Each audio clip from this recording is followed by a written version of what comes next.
Me too. So let's talk about the Houston Astros.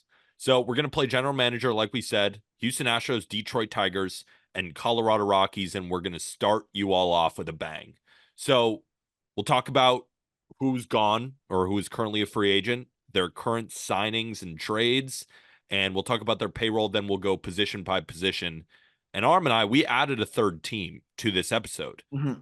And the reason for it is the Astros might not make a move for the rest of the offseason. It might just be done considering their payroll, and we'll walk you through it.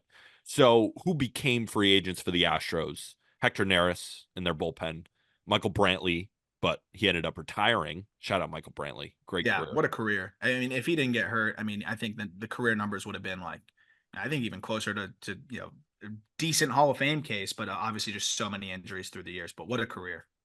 Just hit his entire career. Phil Maton, again, another guy in their bullpen. Ryan Stanek, same thing. So they really lost three key bullpen arms. Mm-hmm. And then you lose Martin Maldonado, which, they stuck behind for a long, long time, but Yainer Diaz is here. So Martin Maldonado had no plan with them anymore. Yep. But they did sign a cheaper version, potentially, of Maldonado in Victor Caratini. And I think better at this point, too. I agree with you.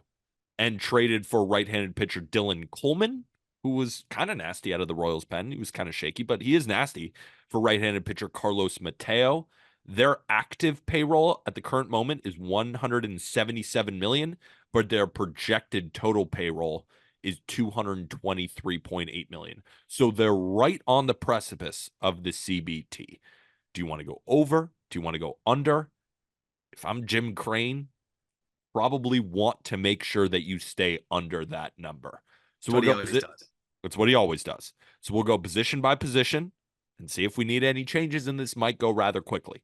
Second base, you moving off Jose Altuve? I think he's all right. And you got Mauricio Dubon if you need him. What about Alex Bregman at third? Should we table that? It's funny. They were talking about the trades. There's just no way. And I'm glad that Dana Brown kind of shut it down. Maybe if they were sucking this year, they could do it. But again, this is a good team. Great. You gotta see what you got. You're rolling with Bregman. Have to roll with Bregman. But we'll talk about why potentially they could trade a couple of these guys after we're done with the entire offense. I think Yordan Alvarez is a pretty good DH. He's fine. Yeah, he's all right. If anyone hasn't sensed that yet, that is complete sarcasm. He is a truck of a man. Yeah. Jose Abreu at first. Yep. Rolling. Kyle Tucker in right field, one of the best outfielders in Major League Baseball. Yeah, we're going to roll with him.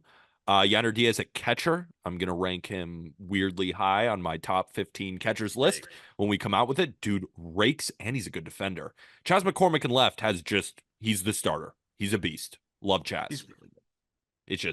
It's CHAS, not CHAZ, which always pisses me off. And I still haven't come to terms that he throws left-handed and hits right-handed. It just never makes sense. Hate to see that. But he's still pretty good. Jeremy Pena at short, least clutch player in Major League Baseball, coming off a World Series MVP, which I always thought was fascinating, but he's your starting shortstop for the foreseeable future. Guy is very good. And then Jake Myers in center. I mean, what are we going to do? Add Cody Bellinger? Like, we just can't.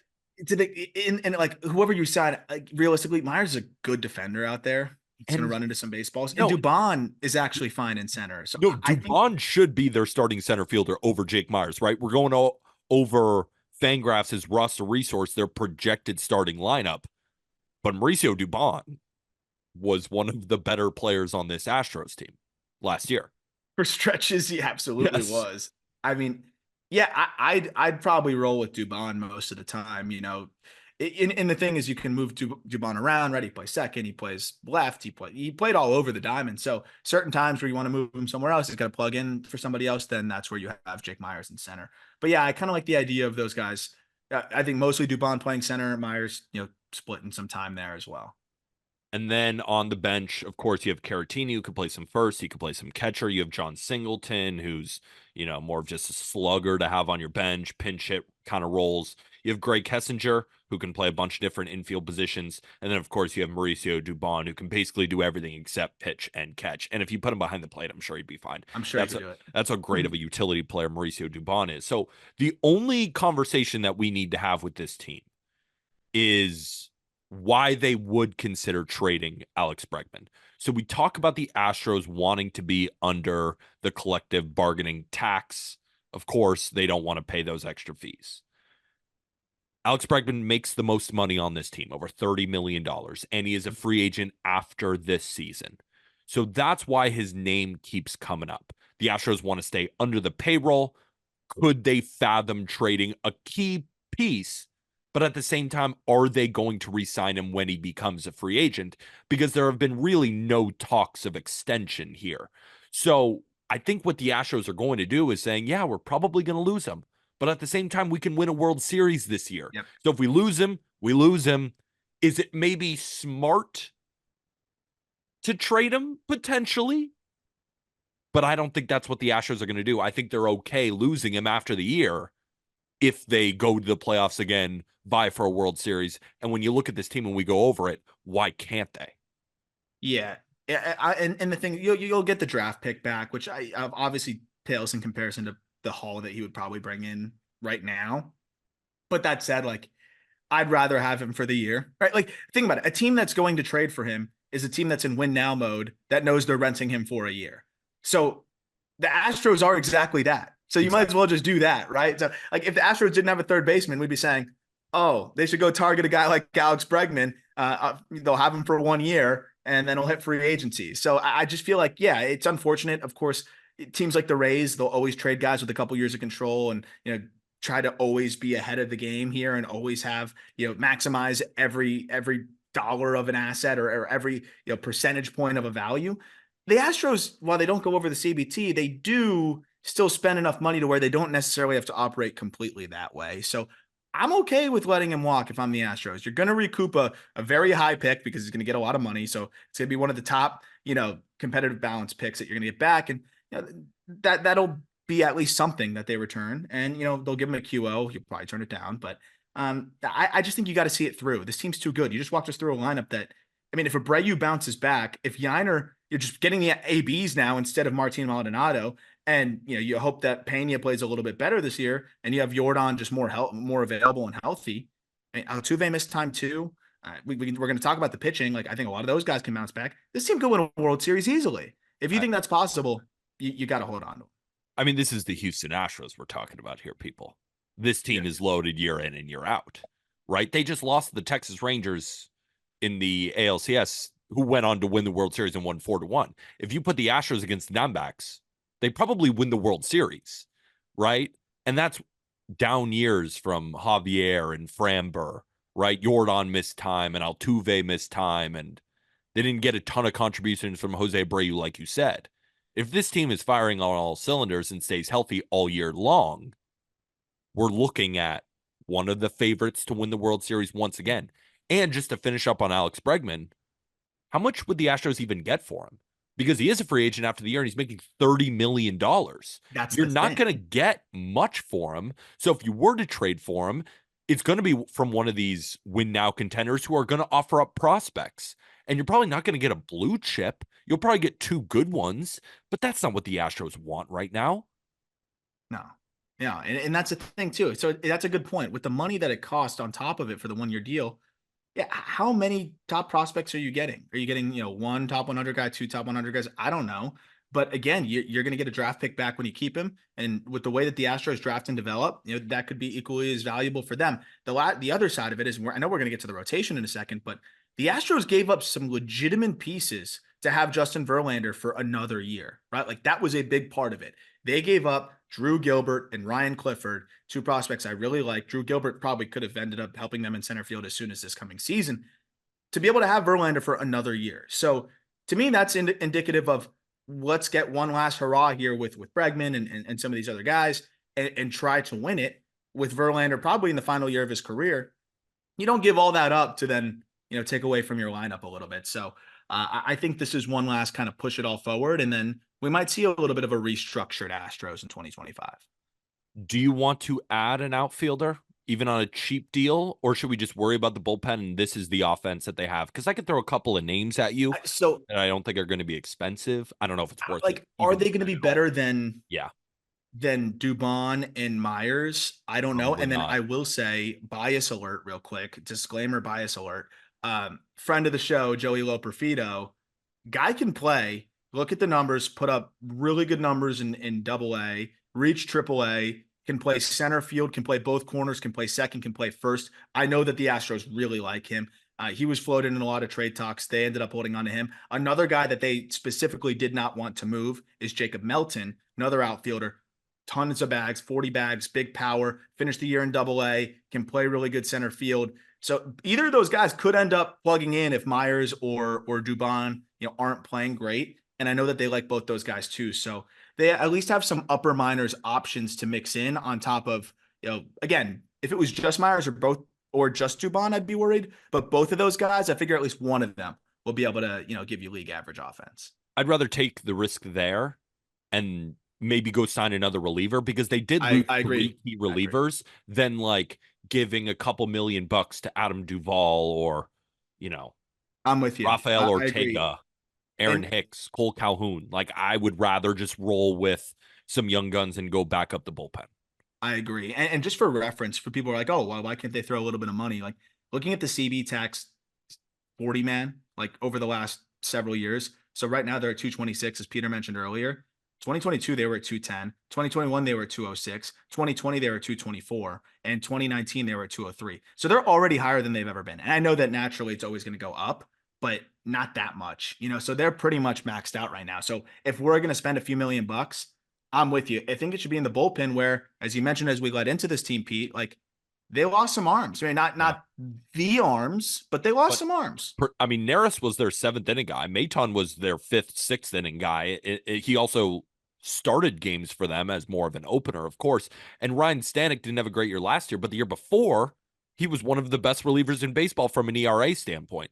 So we really have to attack this bullpen because what are the Astros known for, right? They finished 6th in ERA as a bullpen last year, and it seems like every single year they have a gauntlet back there. So when the game is in the 6th inning, it's basically over. And that's been a kind of an underrated reason why the Astros have been so good. We know they hit, we know they pitch well, at least at the beginning, but it's the Presley, it's the Abreu, it's the Maton, it's the Neris where the game's just over. Now they don't have 2 of those guys. So we got to add back there. So we can quickly run through this rotation and have a similar type conversation with Bregman to Framber Valdez. But obviously you got Verlander at the top. I think we're good there. Framber, Christian Javier, Hunter Brown, and JP France. Now, France did not have good peripherals. I'll just say it kindly. Yeah. Right? Doesn't strike anybody out. Higher walk rate than you'd like to see. Higher hard hit rate than you'd like to see. And all of those accumulate into a high expected ERA, FIP, XFIP, all the other ERA estimators that you're going to find. But he did put up a 3.83 ERA. If he's closer to a 4.5, maybe a 4.6, like the peripherals might indicate, that's fine. He's still your 5th starter, right? Yeah. And then you can go with openers when you want. But you have Hunter Brown, Javier, and you have Urquidy. Yeah. So, and yeah, you do have Urquidy. What of it? That's the thing. Is like, I think it's kind of similar to the center field situation. I don't love them individually at number 5 or like in that spot, but I like both of them, figuring one of them will be able to emerge as like a low force guy for you at some point, and just kind of settle in. And you assume Luis Garcia and Lance McCullers Jr. are going to come back into the fold at least some point during this season. Yeah, I believe so. Right. So the date on Garcia is the injury. So he had the surgery like May. So Luis Garcia had Tommy John surgery May 19th. So I would expect probably an August return. I think that's fair. Yeah. And then McCullers, we don't know as much because it was like a flexor tendon bone spur thing. So you'd assume it would be quicker recovery, but you never know. Yeah, he had that on June 13th. So that's why I said this season, because I think both of them are kind of up in the air. I assume McCullers comes back after the All-Star break. I assume both of them are at least getting close after the All-Star break. But it's not like you're going to have a full season of JP France and Jose Urquidy. But you do have both of those options. If they both can combine for an ERA under 5, you'll win some of those games still. Yeah. Totally. Exactly. You'll win, I think, a lot. With their bullpen and their offense, you win plenty of those games. So Framber Valdez has been floated in trade talks. Mm-hmm. I can't do it. I mean, how could you do it if you're the Astros? It's a similar thing with Bregman, but at the same time, it's a starting pitcher too. The only reason why I could see it, maybe even more than Bregman, is because you could get a fucking haul for Framber. Yeah. I still don't think it's worth it. Especially with the state of their rotation, and especially when you look organizationally, dude, they don't have a lot of arms. Spencer Arrighetti is probably like their best pitching prospect right now, and that guy, you're looking at a swingman type probably. So it's one of those spots where it's like, yeah, you trade him, you'll get some prospects back, but okay, now what does your rotation look like? Now France is your 4, Urquidy's your 5, and you're waiting for those other guys to come back healthy. To me, trading Framber would be kind of waving the white flag. I Yeah. feel like it's more due diligence. Let's listen, right? Like Mhm. the White Sox are asking for a king's ransom for Cease. Like if we can get that for Framber, then shit, maybe then we can justify, going and making some other move to fill the rotation. But considering that he has 2 years of control too, Peter, and like he still ended up having a good year last year, which is the craziest part. Like it felt like he sucked and he had a 3.45 ERA in I 200 know. innings. Like if he is even better and bounces back this year to the low threes, high twos ERA, like even with less control, you're going to get an absolute haul for him if you want to move him later. And like, look, if it's not happening this year, if you guys are struggling, if you guys being the Astros, then you can just move him. So I don't see the reason to do it now when you'll have the ability to do it either at the deadline if you're not performing, or in the off season of next year. I don't think it's going to happen, but for conversation's sake, who'd you rather trade for, Framber or Cease? I think the Framber, answer is obvious. Yeah. I yeah, mean, you definitely Framber, trade for Framber because Cease is kind of all over the place. Like, I think we just kind of witnessed maybe Framber's quote unquote, for all those watching on YouTube, how about hit that subscribe button? Quote unquote down year, yeah, right? Like, I agree with you. I felt like he sucked, but we're holding yeah. him to a standard that is Framber Valdez, who could win a Cy Young Award, and he had a 3.45 in about 200 innings. I mean, he's a ground ball I king. was surprised looking at the numbers just now. I was like, I thought it was way worse than that. And there were stretches where it was worse, but that's what it was at the end of the year. Not that bad. Not that bad. So So we're not going to do anything to the rotation. So in the bullpen currently, you have Ryan Presley ain't going nowhere. Brian Abreu, who's quite possibly the greatest reliever I've ever seen with my own two yeah, eyes. yeah. Rafael Montero, which is funny now because we're talking about the Astros, holding on to cash, and they gave him a 3-year, $45 million deal, and now he's coming off a 5.08 ERA. And the reason I'm bringing it up and making fun of the Astros is it's, I think, the first mistake that they've made in 5 years. Yeah. They got one. They made one mistake, and I'm pretty sure it was him. But knowing the Astros, probably comes back next year and is excellent. There is a reason they gave him that contract. You also have Kendall Graveman, Ronel Blanco, Bennett Sousa, Brandon Belak, and Jose Urquidy. This is where we have to spend Mhm. at least some money. But Astros fans, if you come back with nothing, it's still a fine enough bullpen. But I do think that we have to add a relief pitcher, so they should add Josh Hader. Just kidding. Obviously, they're not going to because he's I very, very wish. expensive. But we could add someone super under the radar that they would make really good. And the first name that comes to my mind, and it feels like this guy has been, you know, on a bunch of nerds' wish lists, is Robert Stevenson, former Rays reliever. I just don't know how expensive he is going to be, but Aram, we know how good this stuff is, and we know what the Yeah. Rays found with him. If he went to the Astros, I mean, that's all the relievers you need. I think that has to be at the top of their wish list. I just don't know what the market thinks of him from a dollar perspective. I wonder because it's been kind of like one of those classic things where sometimes you don't like to pay a guy right after they leave the Rays, or whatever it may be. But when you look at the numbers and what he was able to do, it's pretty hard to argue against it. And when he's sitting 97 a lot of times, when he can run the fastball up, but then also has this cutter and the slider that were just absolutely disgusting. I think he's a perfect fit. And I think that's a name that makes a ton of sense. The other name that they've been attached to is Yariel Rodriguez. That's the Yep. the Cuban who went to Japan and then got out of his NPB contract and now has plenty of interest here. That's a dude that I also think the Astros could really help maximize in terms of the arsenal and being a multi-inning relief guy. You're talking about potentially opener. Yariel is able to go 2-3 innings. So, could plug in as an opener, could also be a high leverage relief piece. Going to be more expensive than Robert Stevenson, probably. I don't think he's going to be crazy expensive because you see, like, Yuki Matsui got, it'll probably be less than that. It'll definitely be less than that, but it'll be more than Woo Suk Go, so somewhere in between that. But that's how the Padres kind of attack the bullpen, was right. Hey, we don't want to pay too much money. We're kind of constrained. Let's get creative and go international. That's the only other option that I think would be better or like could possibly be as good as Stevenson, because in terms of swing and miss, I don't think that there's a better guy affordable than Robert Stevenson. I just have no idea what he's going to make. That's my issue, right? He could just generally be too expensive. Yeah, Yariel's a tough one for me because he doesn't have much of a track record. But we've seen stretches where he's disgusting. There's a lot of teams that are interested. So I'd imagine they'll be somewhere similar in the AAV department at the end of the day.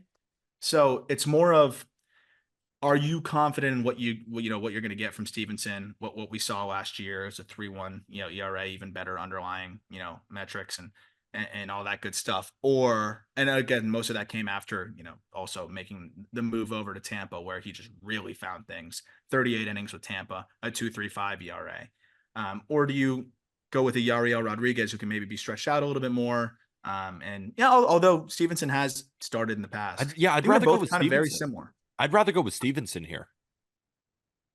Probably cheaper. I'd go with Stevenson too. I think that's the answer. And I That's think probably Stevenson's it. going to be better. If he's cheaper and better, I'm going with him. No doubt about it, right?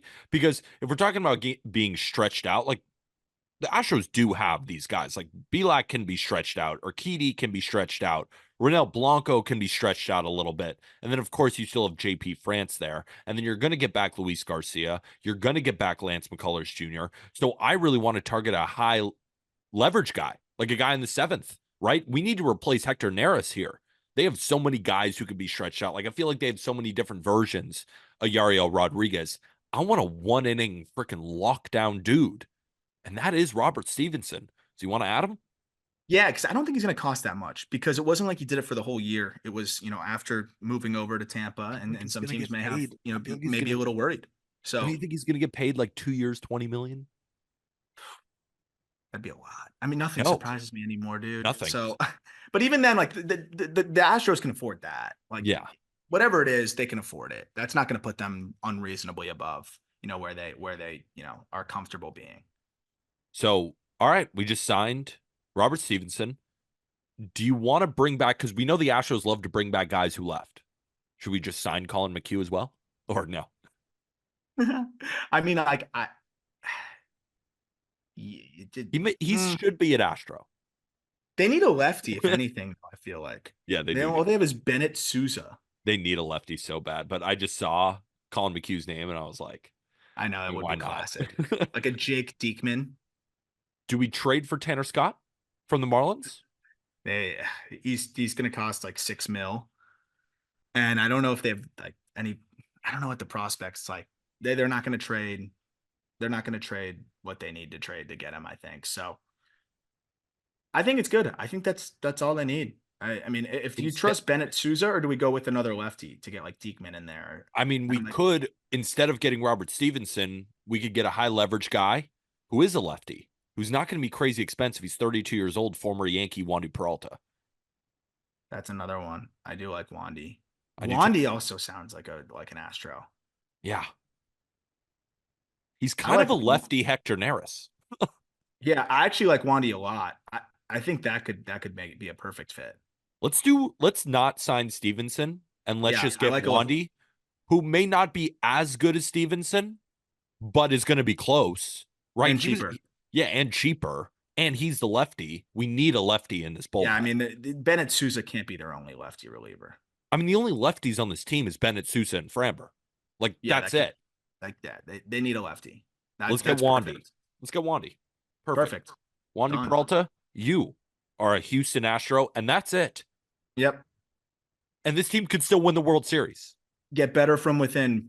Like, just naturally, like, have those guys get back to where they were. I mean, if Montero gets back to where he was, if, the aforementioned pitchers, Javier was a 4.5 guy. If he gets back to where he was, Framber should be better. Hunter Brown will surely be better than a 5 ERA. And then we talked about the lineup. There's a lot of ways that this team can just naturally improve. So I think that's all they need to do.